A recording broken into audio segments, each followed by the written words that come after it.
What's up, everyone? Welcome back to the channel. Like always, like and subscribe and leave a comment down below and let me know what you're thinking about the videos. Today I want to talk about I think this is an indie author. I'm almost positive. There's no publisher on it. She's got the copyright. And I just wanted to try something different, and I wanted to try I saw this. I liked the cover. I thought it was cool with the armor she had on and the big crazy looking gun and the little like data shield thing she got. So this is The Flight of the Kingfisher, Carbon Chronicles book 1. That is your MC Carbon, and by Chloe, where's it, Chloe Garner. Since it's an indie book, I'll read you the back.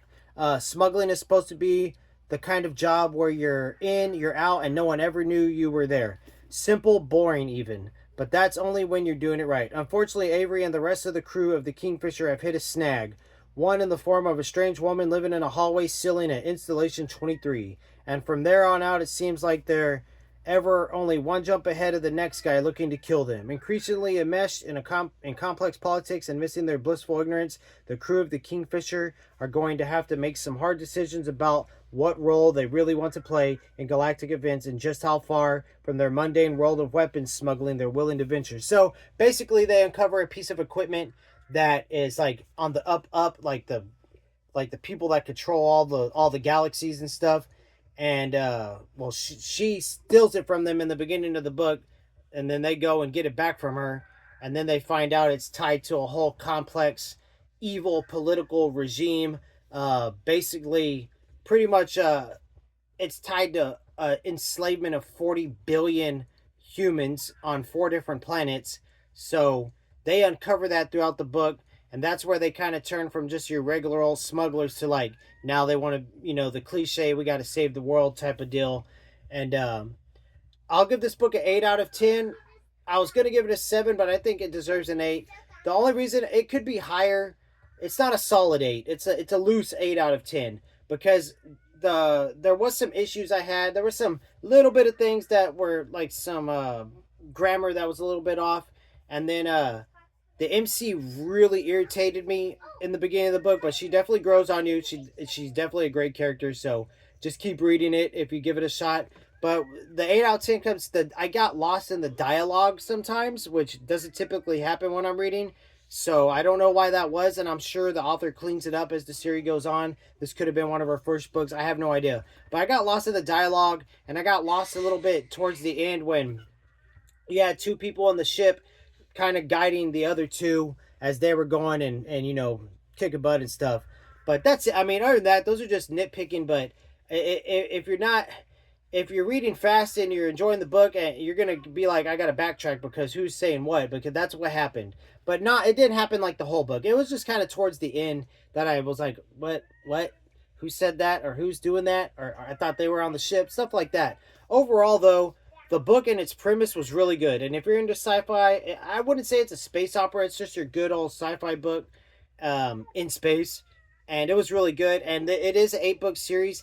And I'm likely going to break my rule and pick up her next book. They're pricey. But if you got a Kindle, you can read it on that. Even though I'm probably just going to use the Kindle for school. But I'll probably pick up this next book and read it before the end of the month. I think there's a couple of books on my list that I don't think I'm going to read this month because I'm just enjoying Star Trek and Star Wars too much. And then when you read a book that takes you by surprise like this, because it did surprise me, it was pretty good. At first, I was like, ooh, because Carbon, your main character, I was like, she's insufferable. Like she's so into herself and overconfident. I was like, that's just cringe to the max. But you get a little bit more backstory about her. She's still kind of a cringy character as it goes on, but she grows on you, and so do the other characters. The other characters are really cool, and like the captain of the Kingfisher, I pictured Jack Reacher in my head from the television series, so that made it interesting picturing him as that. But overall, like I said, a loose 8 out of 10. It was a good book, and like I said, it was good enough that I really want to read book 2 kind of right now. You know what I mean? If I had it, I'd probably read it in the next few books, but I'm gonna have it. I'll probably order it this weekend. Not gonna lie. As soon as I put a check in the bank, I'm probably gonna order because they are like $16.99. I wish they were a little cheaper. They're kind of expensive. I could buy like 5 Star Trek books for the price of that.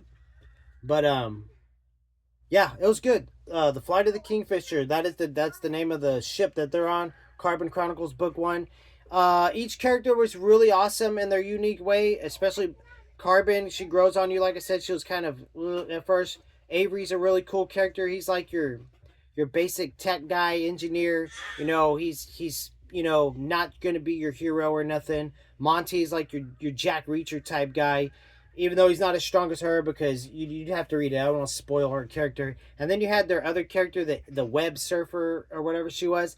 I don't know. Maybe she gets more time. I didn't feel like her character got much shine time in this book till towards the end, so maybe she gets more later on. But the book was good. So, like I said, a loose 8 out of 10. If I gave it a 7, it would have been a solid 7, but I felt like 8 would be better. But that's the video today, guys. Like and subscribe. Leave a comment down below. Later.